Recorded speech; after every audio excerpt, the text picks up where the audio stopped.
Good afternoon and welcome to the Carr Center for Human Rights Policy at the Harvard Kennedy School. My name is Sushma Raman and I'm the Executive Director of the Center.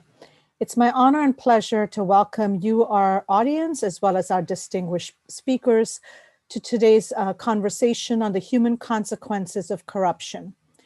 Joining us today are Judge Mark Wolf, Slagiana Taseva, and Will Fitzgibbon. And I'll tell you about their bios briefly in the order in which they will be speaking. Will Fitzgibbon is a senior reporter at ICIJ, where he's also their Africa and Middle East Partnership Coordinator. He joined ICIJ in 2014 and coordinated the fatal extraction investigation that examined the impact of Australian mining companies in Africa. It remains one of the largest Pan-African collaborations of journalists. He's reported on ICIJ projects, including West Africa Leaks, Paradise Papers, and Panama Papers. We'll next hear from Professor Slagiana Taseva, who's a professor in criminal law and criminology and a member of the Academic Advisory Board of the International Anti-Corruption Academy in Luxembourg, and a former committee member of the Afghanistan International Anti-Corruption Monitoring and Evaluation Committee. She's also the chair of Transparency International Macedonia and founded the NGO Transparency International in Macedonia in 2001 and became the chair in 2006. And finally, we'll hear from Judge Mark Wolf, who was appointed to the US District Court for the District of Massachusetts in 1985. He served as the chief judge from 2006 to 2012 and is now a senior judge. Judge Wolf is the chair of Integrity Initiatives International and is a fellow at the Carr Center, a senior fellow at the Carr Center, and a member of the Council on Foreign Relations.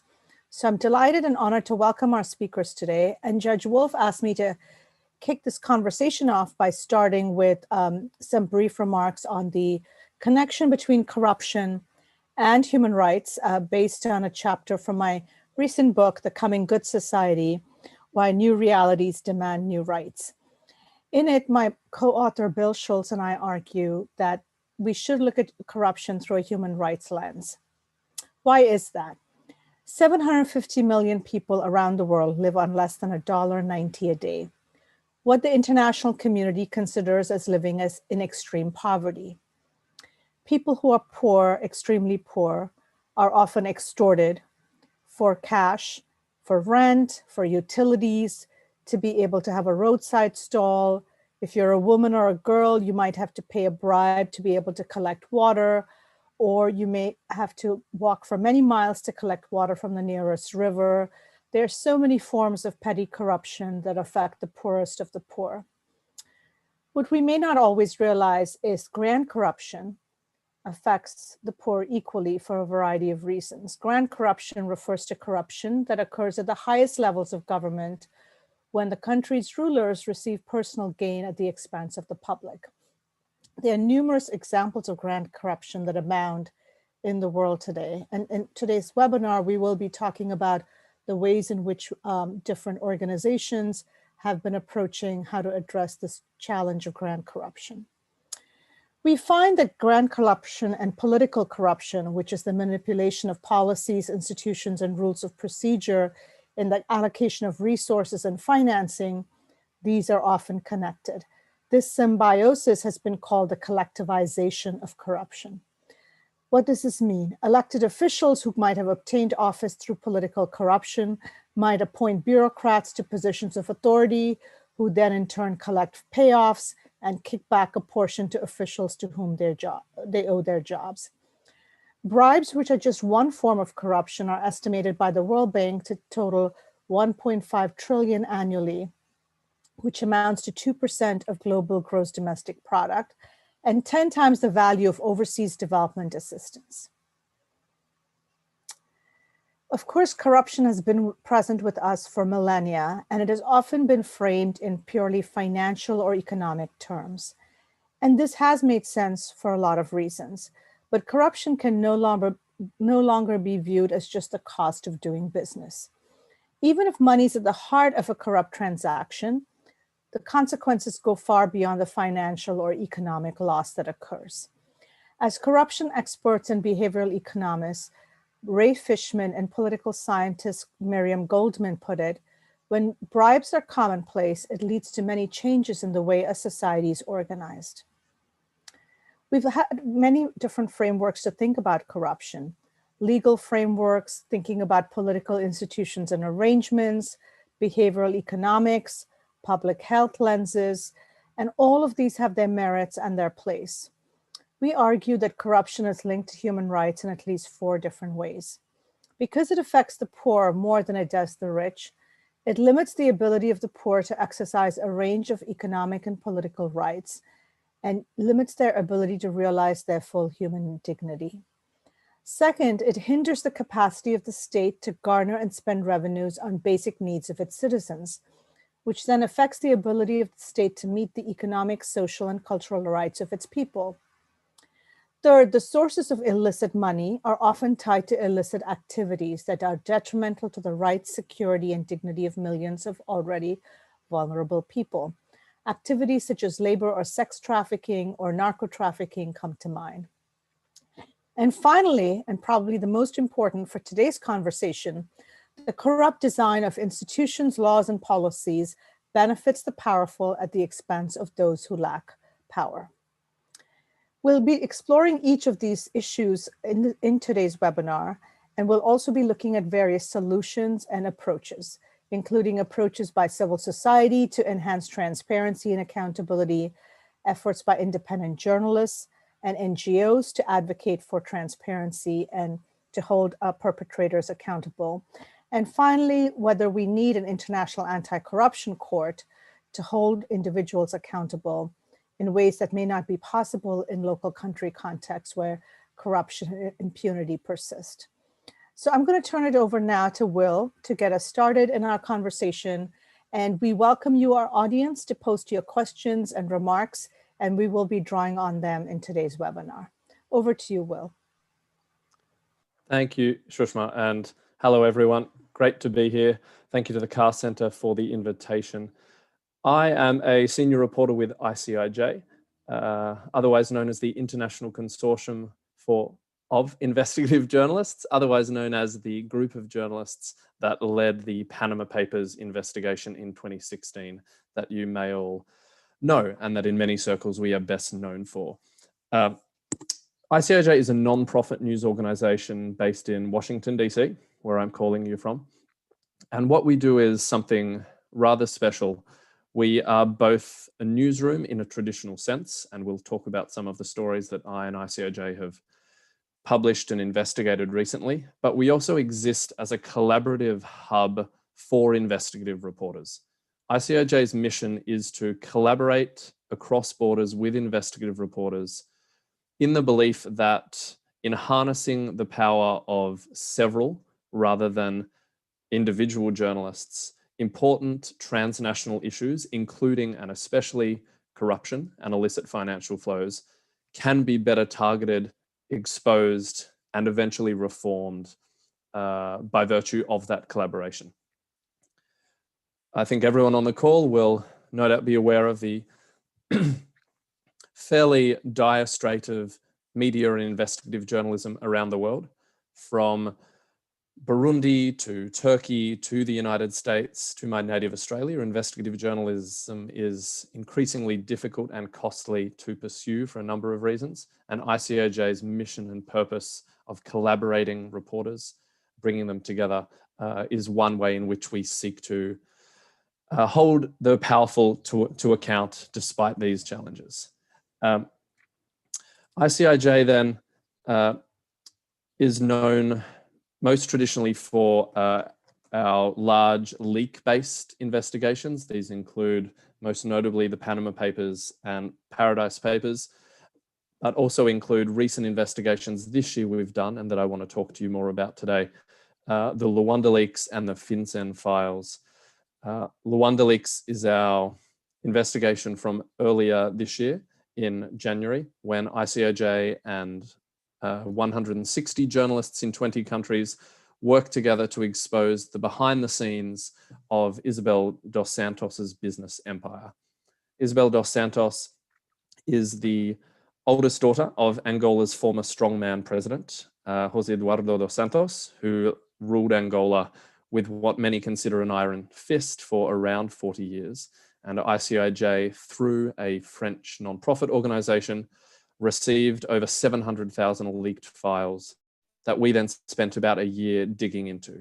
These are the business emails, contracts, discussion topics, draft government legal notices that Isabel dos Santos, often by virtue of her status as a politically exposed person, that is, often by virtue of her relationship to her father, was able to, with others, move billions of dollars out of one of the poorest countries in the world, Angola, into a dizzying array of tax havens, on the back of and through the use of sweetheart deals and insider deals.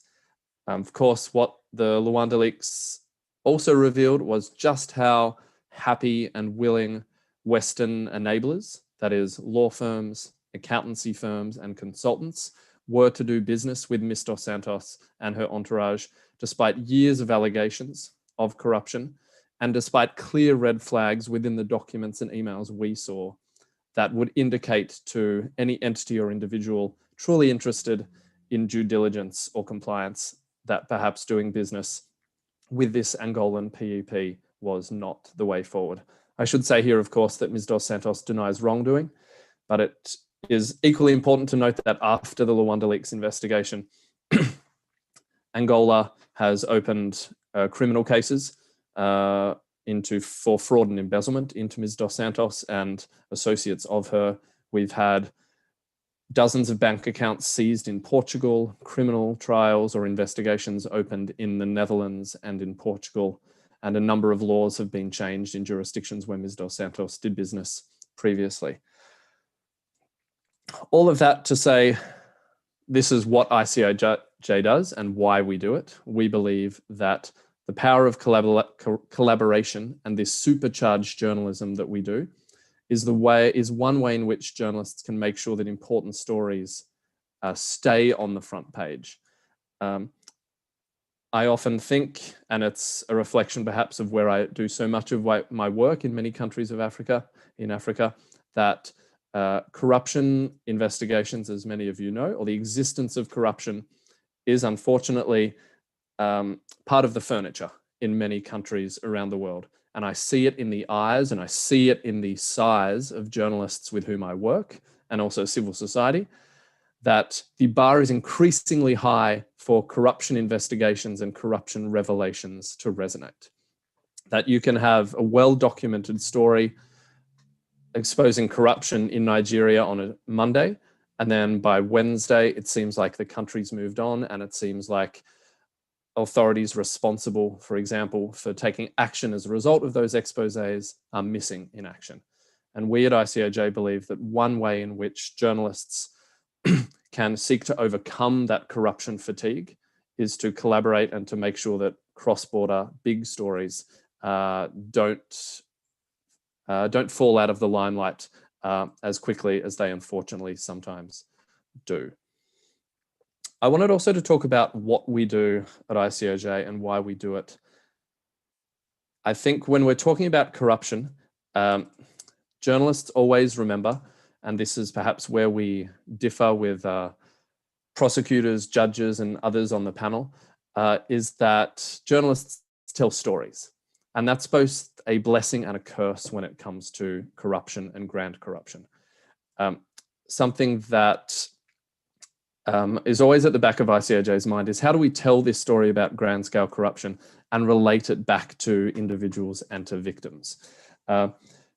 Because stories about grand corruption, in my experience, often have two sometimes competing and sometimes complementary strands. On the one hand, journalists are a little like judges and police in that we're trying to understand the mechanics of grand corruption. How and when did person A move X amount of money from point A to point B and with whose help? That's exactly the kind of investigation that we did with Luanda Leaks, where we spent a year trawling through over 700,000 documents to piece together the exact mechanics of how billions of dollars were moved out of Angola. Journalists at the same time, though, for reasons of storytelling and, to put it bluntly, so that people will read our stories, people might even pay for journalism. We all live in hope. Journalists have to tell a story too. And it's a challenge that we always have and always try and overcome. It isn't enough for journalists to simply put the pieces of the puzzle together. Telling a story about corruption is not like preparing a dinner. You can't chop your carrots, chop your onions, chop your peppers, and leave them on the cutting board. The journalist has to put those ingredients into the pot and cook a meal that people want to taste. That is, we have to invite the reader or the viewer or the listener to care about this story of corruption. And that can be quite challenging. The Luanda Leaks example, again, on some levels was rather abstract. Here you have Africa's richest woman, a multi-billionaire by all accounts, living the life fantastic in Dubai, in Sochi, going to London, being invited on red carpets, attending all kinds of swish events. And yet at the same time, Angola is a country where many people still live below the poverty line, and where poverty is something that physically you can't ignore. I spent 3 weeks in Luanda and rural Angola reporting on Luanda Leaks. And it's a country where you cannot ignore the poverty. A challenge for us as journalists then is to connect the billionaire and the mechanics of what some have now said, including prosecutors in Angola, to be grand corruption, to the lives of individuals. I think stories about wrongdoing, there are some stories about wrongdoing that I think we can instinctively see are related to victims. Take, for example, wonderful recent investigations, powerful investigations into people like Jeffrey Epstein and Harvey Weinstein. It's quite clear in everyone's mind in the telling of a story who the victims are and how they were affected. But how do you relate a $1.1 billion contract involving the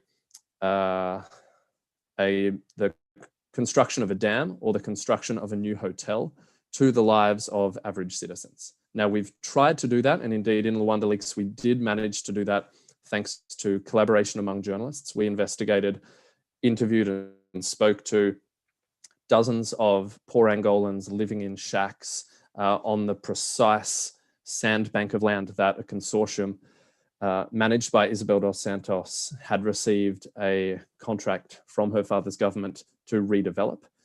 So in that case, we were able to point to individuals whose lives had been impacted by this decision. Hundreds of these villages in Angola had been forcibly evicted, even by gunpoint, to leave this land so that developments could take place. But that's not always the case. Take another recent example that ICOJ has done in the FinCEN Files. That was a leak of highly confidential documents from the US Treasury looking at suspicious transfers of money around the world, and examples of probable corruption were sundry.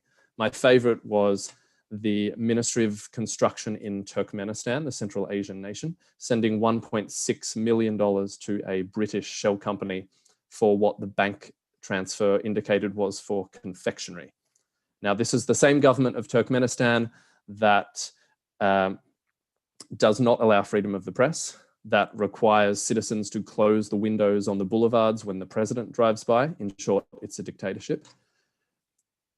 But connecting $1.6 million in money to buy sweets from a shell company in London to the average lives of the Turkmen people was a challenge. We, of course, tried to connect that to the fact that at the time of the transfer, Turkmens were literally scavenging in rubbish dumps for food because of an economic crisis that had hit the country. But I think you can all imagine that that's not necessarily an easy connection to make. Readers, and all power to you, are increasingly skeptical, in my experience, of journalists drawing a long bow between grand corruption and victimhood or individuals. And it's a challenge that journalists are consistently working to overcome. Something that I've spoken about a lot with Judge Wolf relates to what I've seen as a result of my work with ICOJ when it comes to impact. I'm sure that many of you on this call, you don't have to tell me who you were, when you first heard the Panama Papers, your instinctive reaction was, oh yeah, whatever happened to the Panama Papers? And I know that because we hear that constantly. As journalists, we're constantly asked, what happened as a result of your investigation? Who was charged? Who resigned? Who's in jail? And the answer, of course, is very mixed. There, of course, are individuals in jail now in the United States, in France and beyond. But many of us from our own countries can recall, I'm sure, senators, former ministers, and other high-profile PEPs who are not in jail, were indeed never even investigated. And that remains a big challenge or topic of consideration for me as a journalist, and I know for many investigative journalists, because while journalists aren't advocates and our work never seeks any particular outcome, there's no better feeling than seeing a result come from an investigation. There's no better feeling than knowing that your exposures and revelations have helped police or judges or authorities take action to right an ill, to correct an ill rather.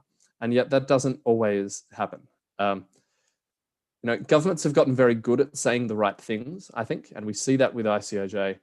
Often as soon as ICOJ puts out an investigation, we will have members of the European Parliament, we'll have various political leaders around the world congratulate the work of journalists for these exposés and make it sound as though something will change. But it's a lot harder to see that change come into force. In Nigeria, for example, after the Panama Papers, financial crimes bodies there spoke to journalists, giving an indication that something would happen, that senior senators may be investigated, and yet 4 or 5 years later, none of us have heard a peep from them. And that, I think, is one of the reasons I'm interested in something like an international criminal court. The journalists I speak to and the national authorities I speak to often after our investigations, so there's a brick wall in the current global structure relating to corruption as it currently exists, that journalists can put out damning 100% reliable information, and yet in many countries in the world, that's not enough for that corruption to be identified and acted upon at an official level. And so I certainly am interested in discussions about international criminal courts, about ways in which accountability can be increased on a global level. You know, you talk about, I gave you the Turkmenistan example earlier. I, as a journalist, had to write to the government of Turkmenistan to get their response. And of course, no one replied to me. I sent Gmail messages to people at the US Embassy. I submitted an online information request via the government of Turkmenistan's web portal, but no one replied. And I think having a international body who could look at these allegations and this information may well be a path that the world is interested in exploring. I'm going to stop there. Thank you very much for your attention. I look forward to questions.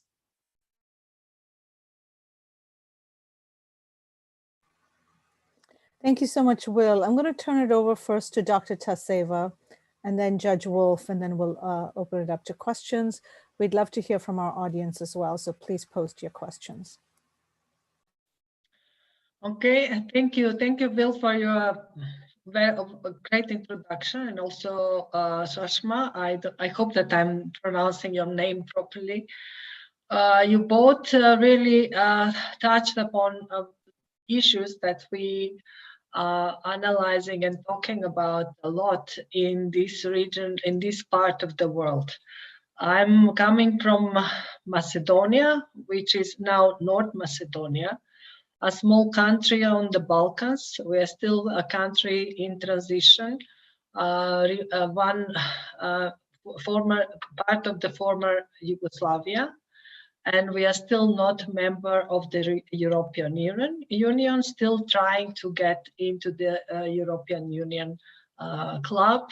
But first, we need to fulfill all the requirements from the EU acquis, especially the ones which are related to the rule of law and human rights. And when we are talking about the rule of law, the biggest obstacle for our EU integration and our further development, it is a very small but also very undeveloped country. We have a very high level of unemployment.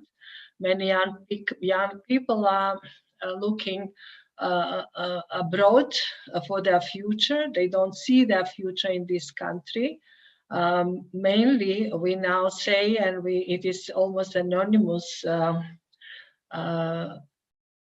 conclusion or a consensus between the public that our young generation are leaving the country because they don't see their future here, mainly due to the corruption, mainly because they don't see the possibility to start their work here, to find the proper job and to think about development in their careers and their futures in the country when they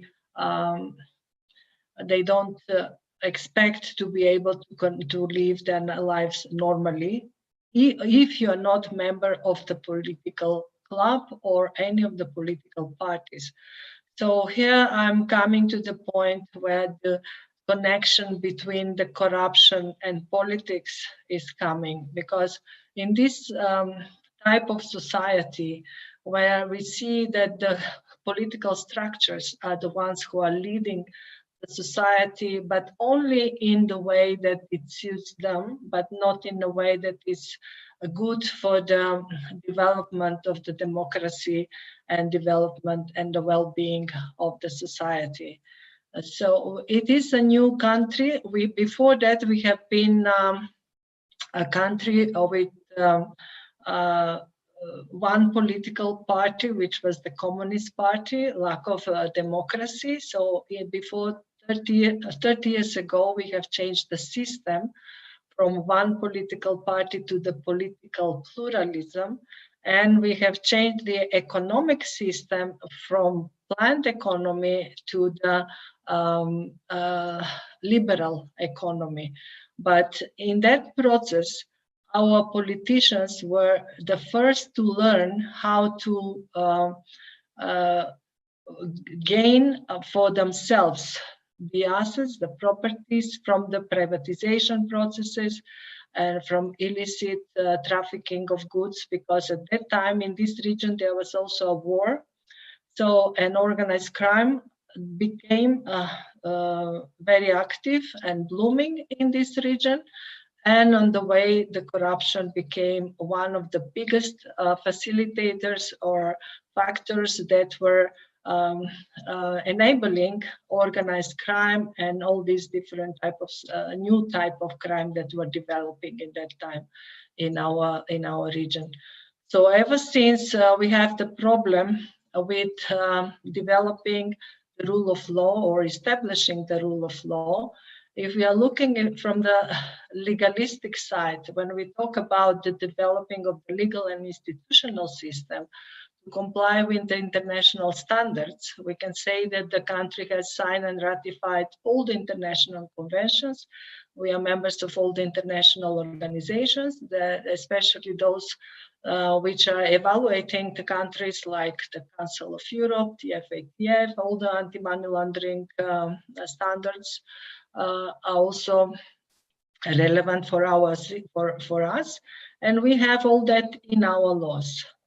But what is missing mainly is the implementation of the legislation, and that is mainly due to the lack of the political will to allow proper implementation of our legislation.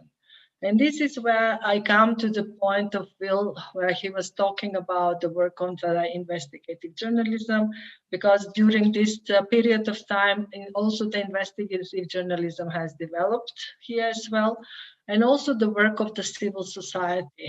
Transparency International is part of the civil society that is mainly working and advocating for the good governance and rule of law and transparency and accountability in the system.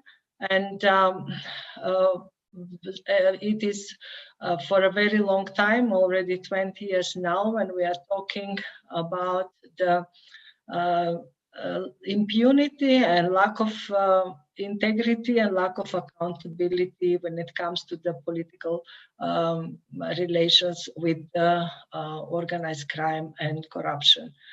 So our system, our institutions that are responsible for the investigation of the corruption and organized crime have been very ineffective.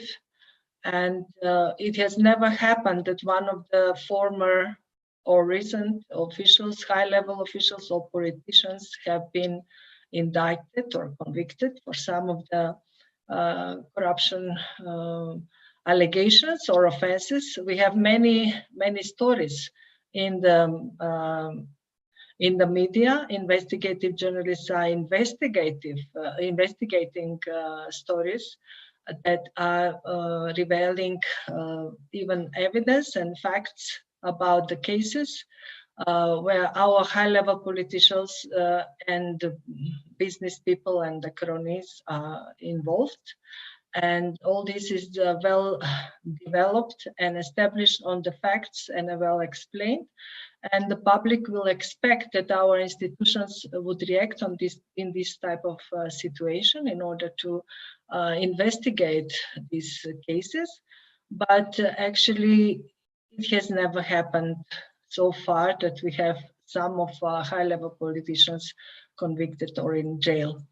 That is why we are facing the situation where now, even officially, in the European Union Progress Report about not only my country, but about the region, the European Commission is using the term state capture. So the corruption and the organized crime and the illicit financial flows have led to the captive state where all the institutions, especially the judiciary and as a power which is independent and which need to contribute to bringing the rule of law to the people, is mainly under control of the politicians and corrupt big business people, which are cronies to the politicians. So it is a very high level of impunity and a high level of inefficiency of the judiciary system. And officially, the country is proclaimed to be a state capture where we really cannot find appropriate response to this, as without effective judiciary, it is very difficult to fight for the justice or to ask for the justice or to ask for the cases to be investigated and brought to justice. So the civil society is doing the same. We as the academia and the professors, we have analyzed all the trends and typologies, new trends of the organized crime, new trends and typologies of corruption, of money laundering, how the organized crime is going through this region, why is the dark figure of organized crime so high, where it also remains uninvestigated. And we have all came to the conclusion that it is mainly due to the corruption that all this system is ineffective. And this situation led to the political crisis in our country, where the international team of legal experts came and provide and produced a report. We call it Pribe report, that showed that in this country need to be established a strong independent institution that will be investigating crimes and especially corruption, and the crimes which were related to the wiretap conversation which were published at that time. And that is mainly due to the fact that the regular prosecutor was not willing to investigate any of these cases. But after 5 years, we have that special prosecution also closed because of the corruption. The main prosecutor of that prosecution is now convicted for 9-year imprisonment for the involvement in corruption case. And our former prime minister, who was finally convicted with 2-year imprisonment, fled the country. He left the country. He's now in Hungary, enjoying the political asylum, which was given to him by the Hungary. And he left the country in the situation where there was security in front of his door, and it would have not been possible to leave the country if it was not in a strong support and cooperation with the security people and the high-level officials in the country. So in this type of situation, in this, we as Transparency International, we have recently made, and the report will be published very soon, a database of grand corruption cases, where we are using the definition of Transparency International on grand corruption, and which is mainly when the high-level officials are involved, or the politically exposed people are involved, or where we have the high amounts involved. So these databases will be published. There we are analyzing the cases of grand corruption and how these cases have been investigated. Some of them have been even in the databases of the special prosecutor, but still pending somewhere in the courts. We tend to think and talk about now more about another way and another possibility of bringing all these cases to justice, which we don't see to be possible in our country or in our region.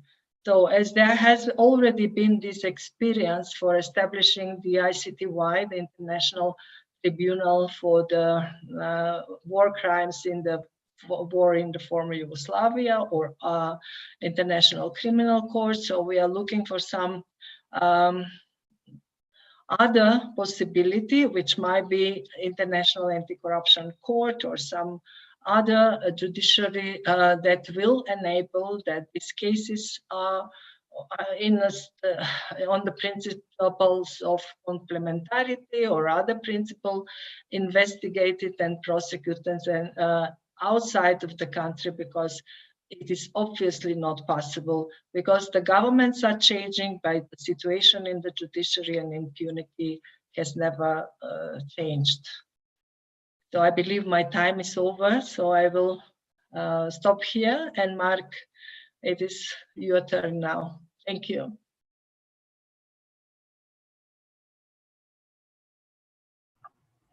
Thank you very much. It's a great pleasure to be here in my dual capacities as a senior fellow of the Carr Center for Human Rights Policy and the chair of Integrity Initiatives International. As chair of Integrity Initiatives International, in the course of particularly advocating for the creation of the International Anti-Corruption Court, I've met and bonded with some wonderful people, including Will and Slagjana, as well as Shushma.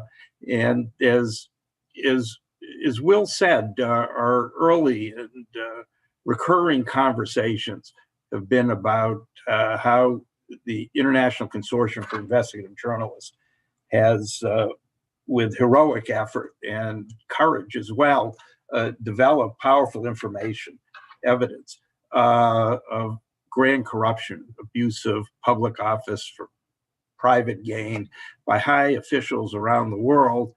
And there really have been minimal results with regard to prosecutions and convictions for reasons that I can discuss and that Slagjana just explained. It's because those corrupt officials enjoy impunity in their own country because they control the administration of justice.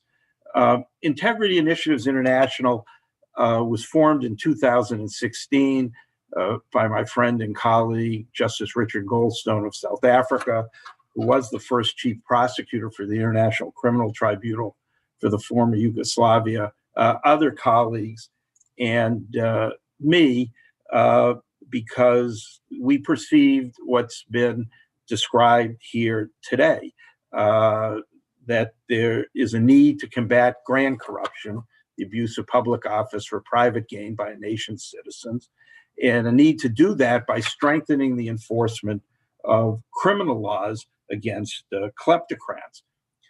III, as we call it, essentially has 4 categories of activities. We work to strengthen national efforts to combat corruption, primarily in Ukraine.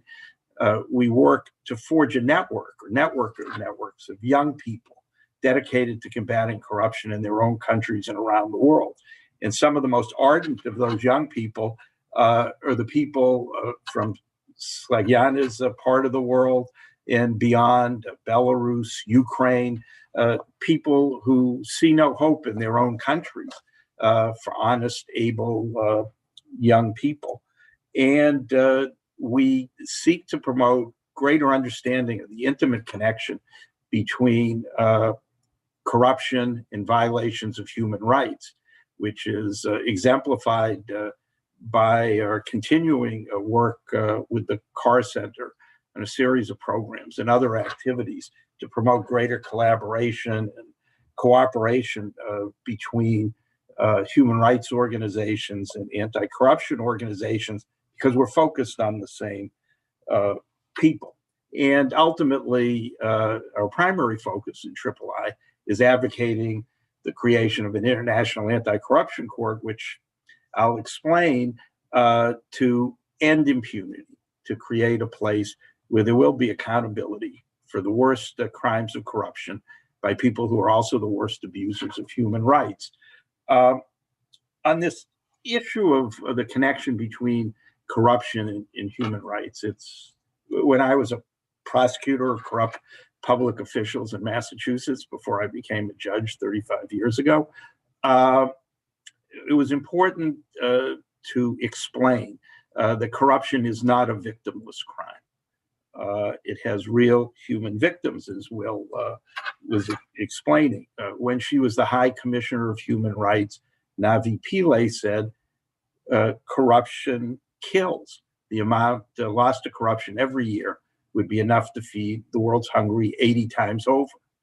In Angola, which was the subject of the ICIJ's brilliant work about Isabel dos Santos and the Luanda Leaks, really exemplifies this. So to slightly amplify on what Will was saying, Isabel dos Santos, her father was the president of Angola for 38 years until 2017.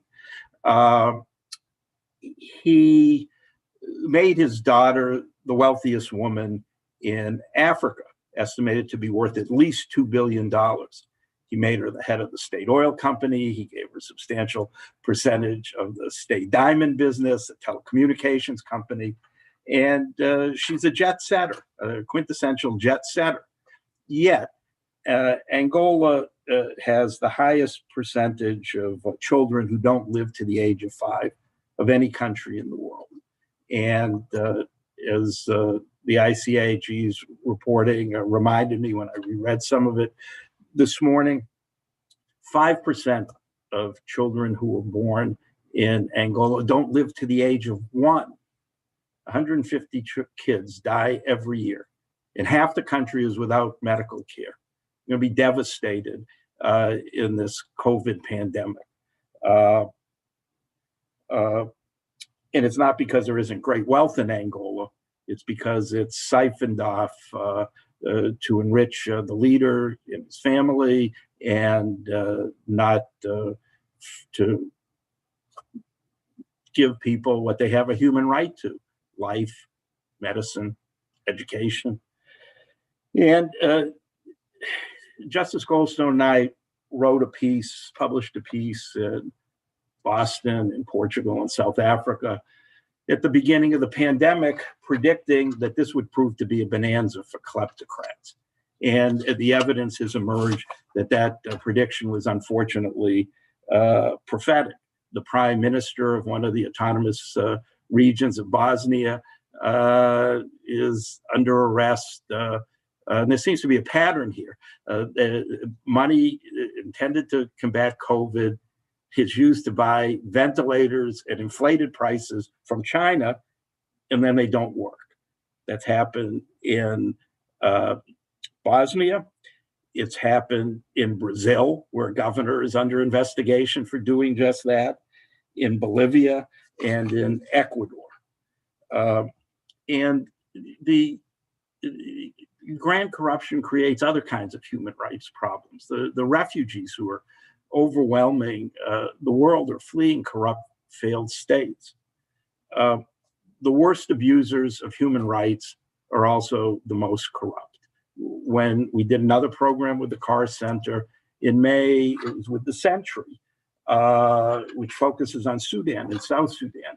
On any of the established measures, Sudan and South Sudan are among the 5 most corrupt countries in the world and the countries that are most abusive of human rights. And again, it's the same people, it's individuals. It's Jose Eduardo dos Santos and his daughter, Isabel dos Santos. And the situation in Angola, to me, is a vivid example of how impossible it is to adequately deal with the consequences of grand corruption or the worst abuses of human rights after they occur. It's essential that they be deterred.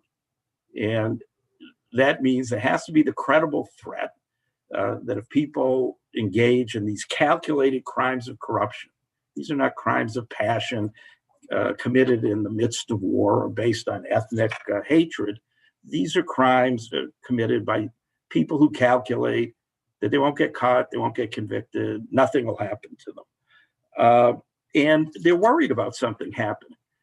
In 1992, Will's reporting reminded me, when dos Santos became the president of Angola, he provided immunity for himself for everything except bribery or treason. He couldn't be prosecuted for giving his daughter access to the oil company, the diamond company, the telecommunications company. And when he left office in 2017, one of the last things he did is give his family, his colleagues, and himself immunity from prosecution. His successor's not honoring that. But it shows that kleptocrats are concerned about getting prosecuted and convicted. Grand corruption, it's important to understand, doesn't exist because of a lack of laws. 187 countries, almost every country in the world, is a party to the United Nations Convention Against Corruption, the UNCAC. And pursuant to the UNCAC, almost all of them have laws making bribery, extortion, money laundering, and misappropriation of national resources a crime. And they have an international obligation under the UNCAC and other treaties to enforce those laws, even against their nation's leaders. But as Slagiana eloquently explained, those leaders in many, many countries throughout the world enjoy impunity because they control the administration of justice, the police, the prosecutors, and often, although not always, I'm sad to say, the courts. So what we and a growing number of individuals, organizations, and countries believe is the world needs an international anti-corruption court to hold the kleptocrats, who are the worst abusers of human rights, accountable. The court would have jurisdiction over corrupt national leaders and their criminal collaborators, the lawyers, the bankers, the others who facilitate their crime, who essentially conspire with them. The court would have a jurisdiction to enforce existing domestic laws, or it could be a uniform national counterpart of them adopted by treaty.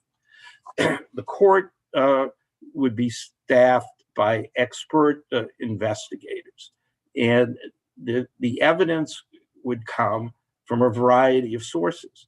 For example, there are public agencies that are relatively new, like the International Anti-Corruption Coordination Center in London, where representatives of the US, Canada, the UK, New Zealand, Singapore, and also Germany and Switzerland collaborate in financial investigations.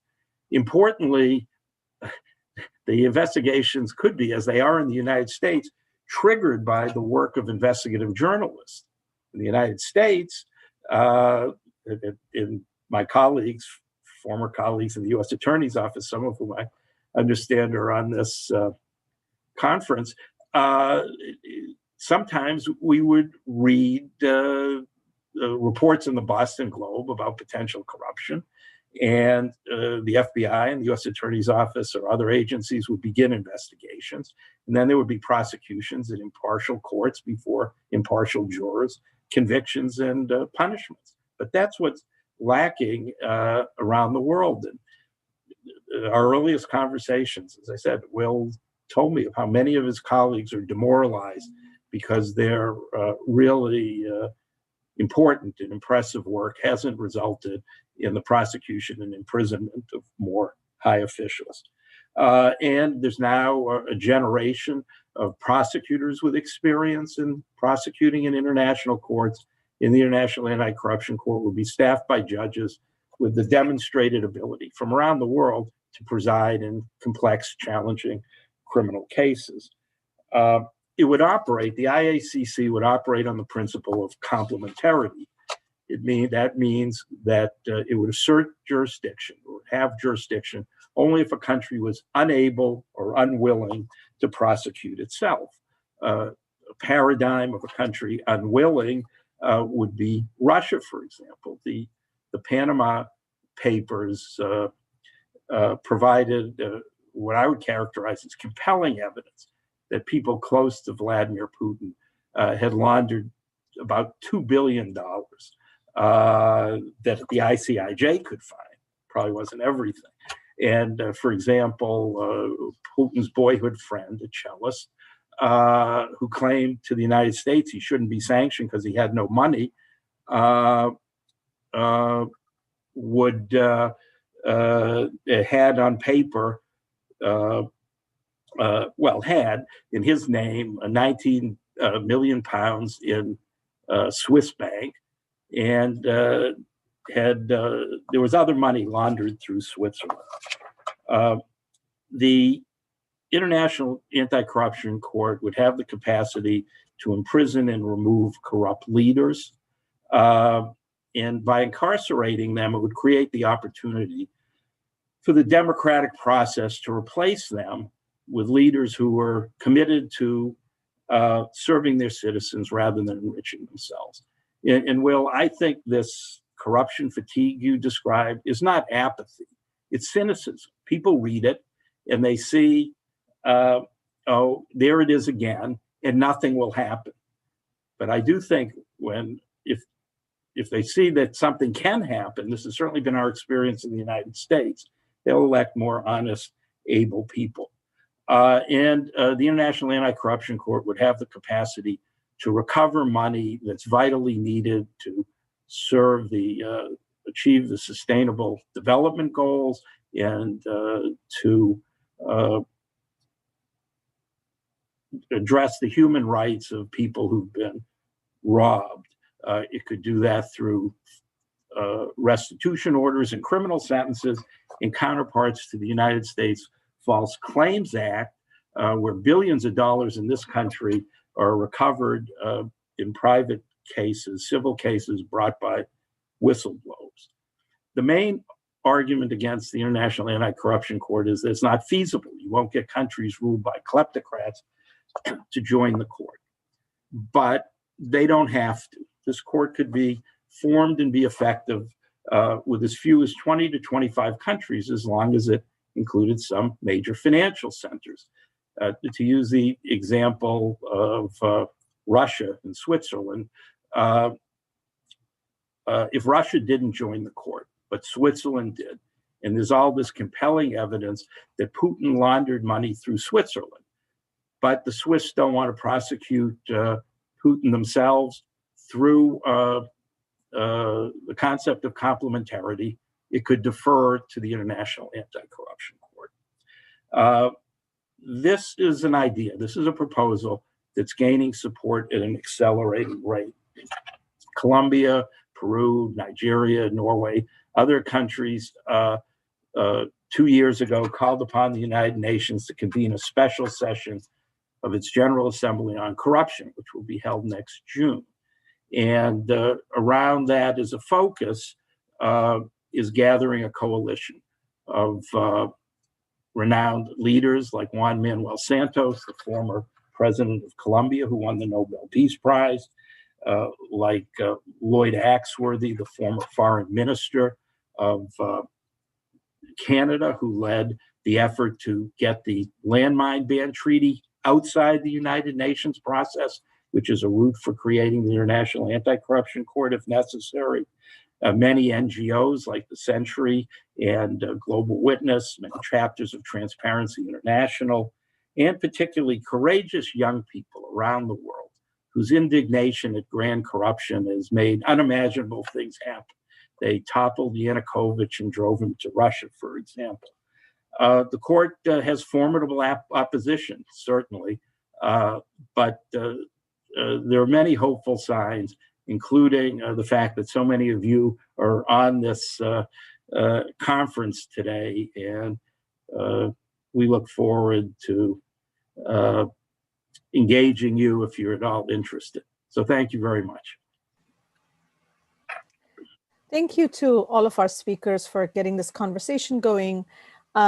We do have some questions from the audience, and I'm going to draw on some of these in addition to my own questions. So, Will, maybe I'll start with you.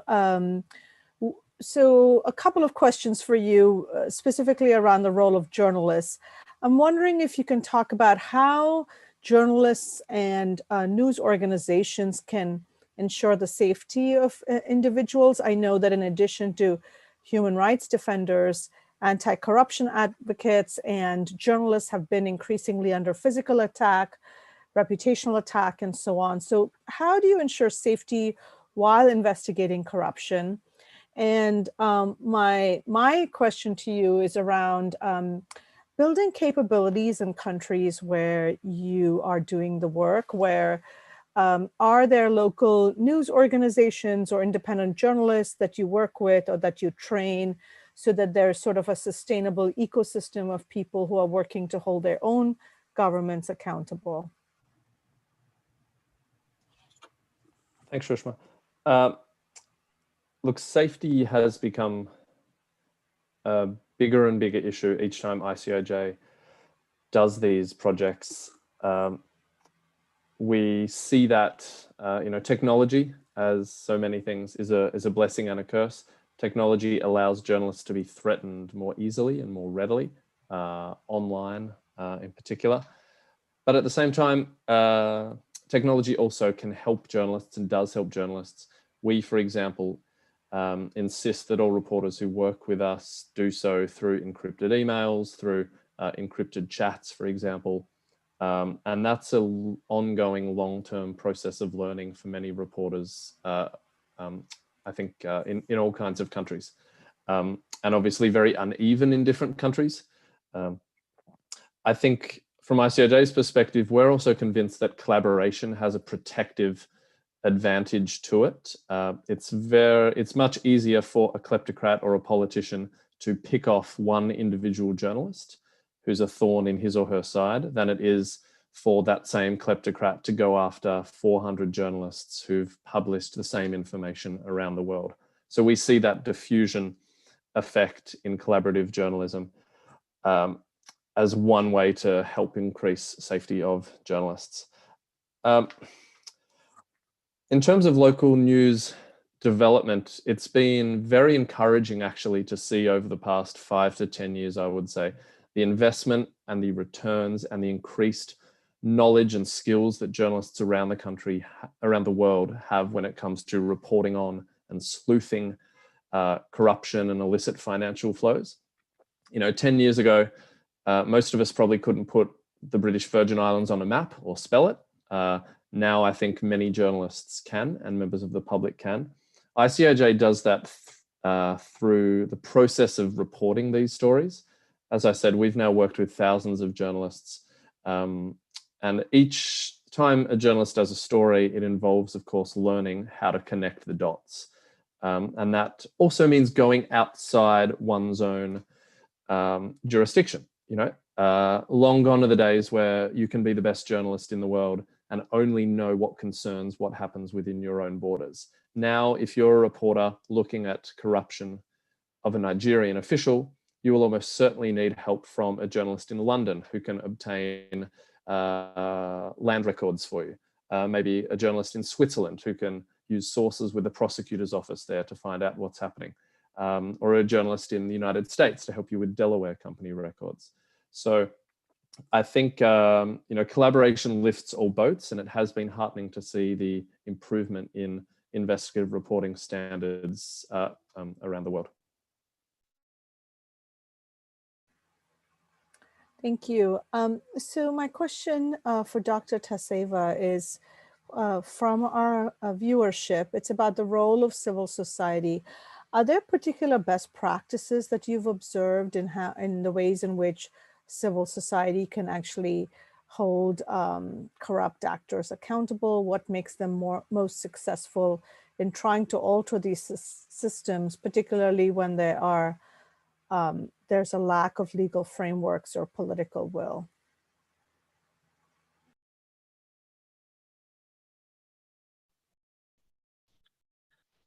I cannot say that there is one fit all model when we are talking about best practices and how the civil society can act towards building accountability in the society.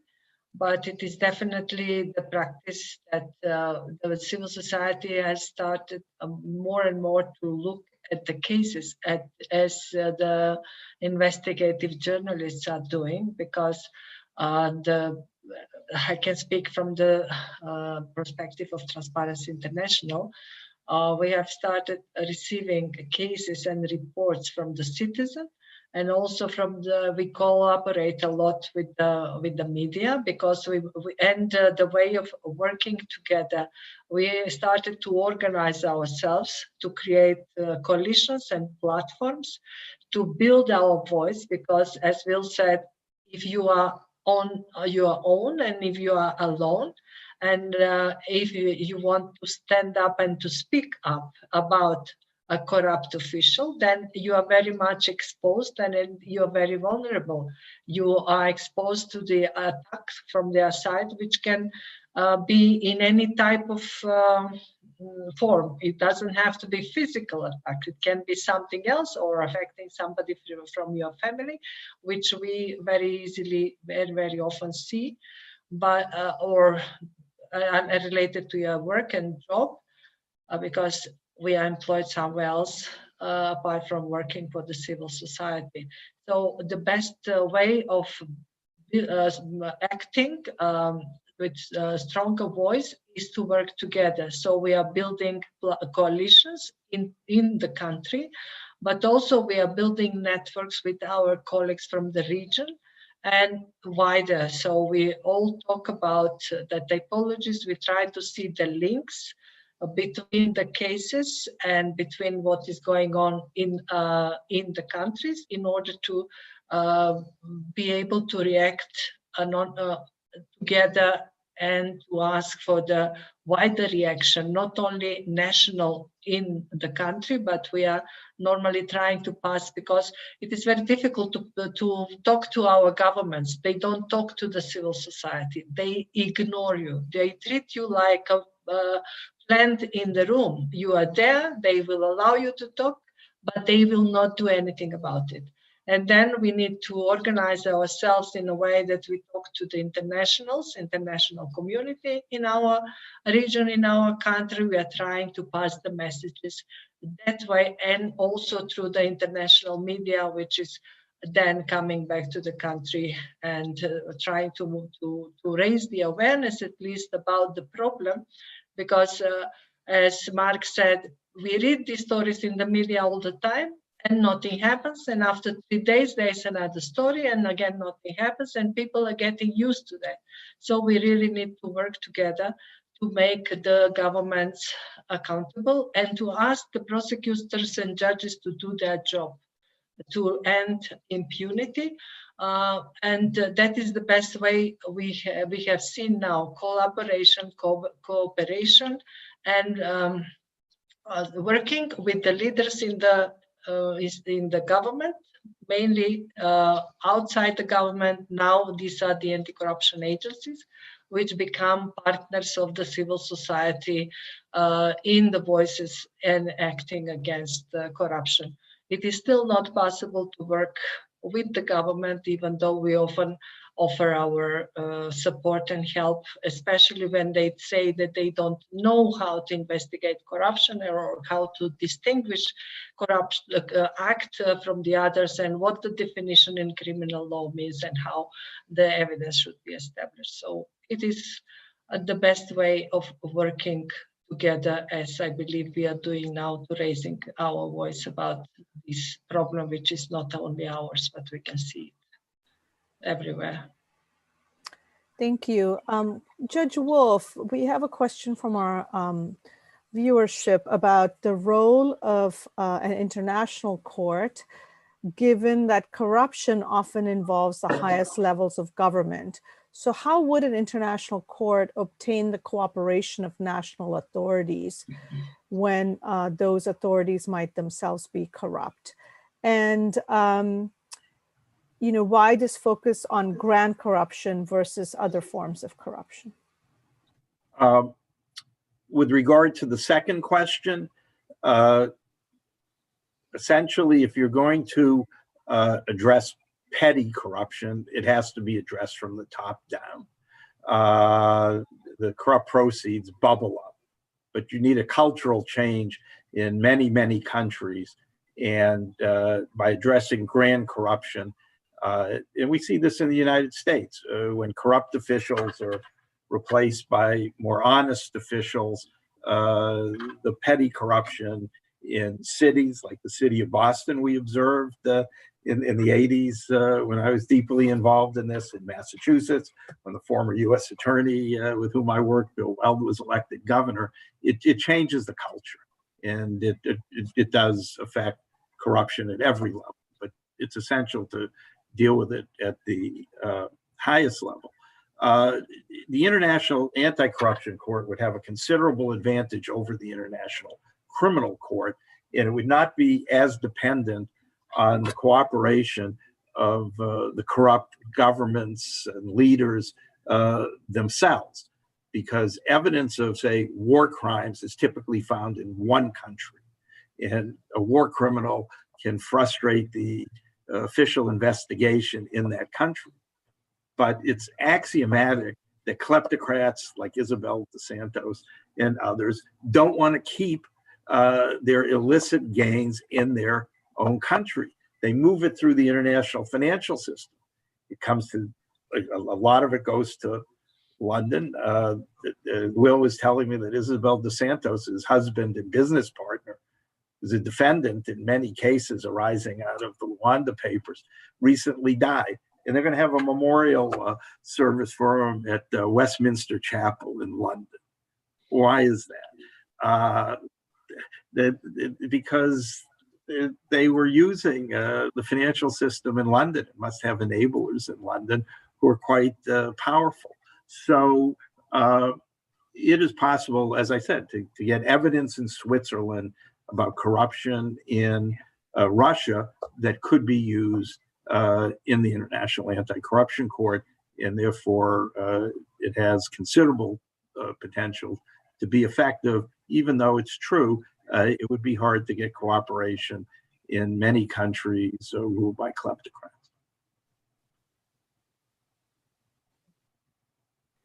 Just a quick follow-up question from our viewer. How would this court be feasible if certain large countries or regions don't participate, such as China or the US? Well, it really goes back to what I was just saying. I think that initially the court could be created and be effective with as few as 20 to 25 countries if they included some major financial centers like Switzerland and Singapore, which are quite plausible candidates because they've joined the International Anti-Corruption Coordination Center, for example, in London. And so that is really the essence of it. And I think once the court is created, there would be powerful pressure on governments around the world to join it. I mean, there is fatigue with international organizations, generally the International Criminal Court, particularly. Although some of the antipathy to the International Criminal Court, as you know, is it's investigating possible war crimes by the United States in Afghanistan. The United States is not a member of the International Criminal Court. Afghanistan is. It's the same concept of territorial jurisdiction. But while there's been fatigue about international organizations, there's a very powerful countercurrent. Very well-established political parties and leaders across the world have been swept out of office because of corruption. From Mexico, Slovakia, Malta, Ukraine, Malaysia.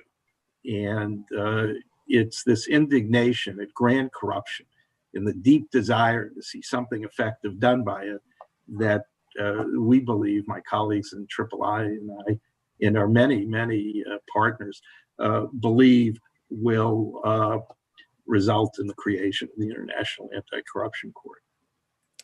So I know we're almost out of time, so I'm wondering if each of you could just take a minute to advise our audience of any resources, recommended readings, or organizations they should learn about. Maybe it's your own organization. Are there one or two resources you can direct our audience to? And maybe I'll start with you, Will. I'll go in the same order as our remarks. Without tooting my own horn too much, I'd remind everyone that ICOJ is a non-profit and is always looking for additional supporters to help not only our storytelling, but the collaborations that we do that enable these kind of exposés of transnational corruption to exist. And what I also encourage everyone to do is to not lose hope with journalism or with journalists. As Shushma mentioned, there are hundreds of courageous journalists every day working despite very little pay and very serious threats against their lives and their families to expose wrongdoing by very powerful people. And sometimes it's just reading their story, sending them an email, or showing in some way that you consume their work and appreciate their work that enables them and journalists like me to keep doing what we do. Thank you. Dr. Tasseva? I don't know how many of our auditorium today know about Transparency International, as we don't have a chapter in the United States. So I will encourage them to have a look at the Transparency International's website. It is a global network of or coalition of the NGOs, civil society groups, which operate in more than 120 countries for the fight against corruption. So but on the website of the Transparency International, you will find information about all the national chapters through the world, but also very, very good reports about exporting corruption, about grant corruption, about relation between the grant corruption and COVID, and many, many others that might give you more information why we need to think and rethink the effectiveness in the fight against corruption, or how to make the anti-corruption conventions or international standards effective, in a sense that they will really bring corrupt to justice. Thank you. Judge Wolf? I'd make 2 points. One, I would encourage anybody interested to go to the website of Integrity Initiatives International, which is integrityinitiatives.org, and learn more. I would encourage anybody to write to me. My email address is mark.wolf@integrityinitiatives.org, because we encourage everybody on the widest range to become involved. As I said, we have some very formidable partners, Nobel Peace Prize winners, former foreign ministers, among others. But we also are working very hard to galvanize a youth network. And we particularly encourage young people. And I think maybe I would end with this, why should you do it? Why do I do it?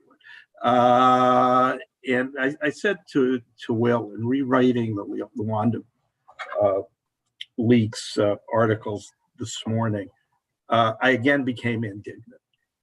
This is the Carr Center for Human Rights Policy program. I mean, there are real victims, and they're victimized by extremely powerful people. At a minimum, in my view, there should be contending forces. Those people should have to sweat. They should have to worry about whether they're going to get prosecuted and punished for their crimes. And that's happened. And if you join this effort, as I think you've seen with Slagiana and Will, and I hope me, you'll be joining really good people who are happy warriors, despite the most formidable challenges and the most powerful adversaries.